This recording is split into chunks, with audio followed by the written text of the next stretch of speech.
छत्रपती संभाजी महाराज आणि स्वराज्यासाठी बलिदान देणाऱ्या मावळ्यांच्या गाथेत अनेक पराक्रम गाजले, पण त्याच इतिहासात काही काळे अध्यायी आहेत। त्यातील सर्वात मोठा विश्वासघात म्हणजे गणोजी शिर्के आणि कान्होजी शिर्केंचा। शिर्के आणि भोसले घराण्याचं नातं जुने होतं। छत्रपती शिवाजी महाराजांनी त्यांच्या कन्या राजकुंवरबाई यांचा विवाह पिलाजीराव शिर्के यांचे पुत्र गणोजी शिर्के यांच्याशी लावला होता।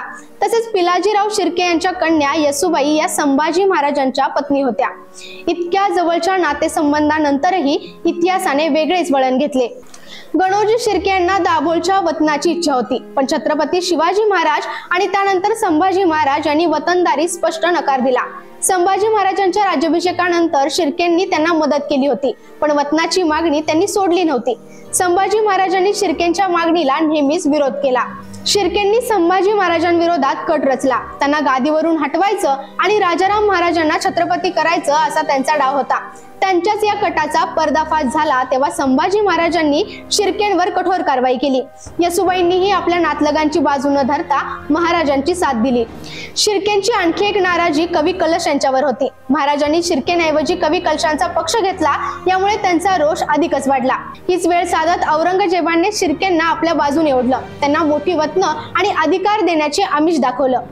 तत्पूर्वी मुघल सेनापती मुकरब खानाचा एकच उद्देश होता, संभाजी महाराजांना जिवंत पकडणे, पण त्यासाठी त्याला महाराजांचे ठाव ठिकाणे हवे होते आणि ही संधी गणोजी आणि कान्होजी शिर्केंनी साधली।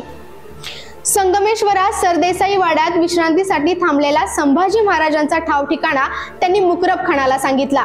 इतकंच नाही तर आंबा घाटाची गुप्त वाटही त्यांनी मुघल सैन्याला दाखवली। 5 फेब्रुवारी 1689 मध्यरात्री मुकरब खानाने आपल्या सैन्यासह संगमेश्वरला वेढा घातला। महाराजांनी प्रतिकार केला, पण एकाकी पडलेल्या मोजक्या स्वराज्य सैनिकांसाठी लढाई जड गेली। अखेर संभाजी महाराज आणि कवी कलश मुघलांच्या हाती लागले। हा क्षण स्वराज्यासाठी अंधारमय ठरला। इतिहासात गणोजी आणि कान्होजी शिर्केंच्या या कृत्याने कलंकित पान लिहिलं गेलं। वतनासाठी केलेल्या या विश्वासघाताची किंमत संपूर्ण स्वराज्याने चुकवली। स्वराज्याशी दगाफटका केल्यानंतर शिर्केंना औरंगजेबाने काही वतन दिली होती अशी माहिती काही ठिकाणी आढळते, मात्र नंतरच्या इतिहासात मात्र शिर्केंचा कोणताही उल्लेख आढळत नाही।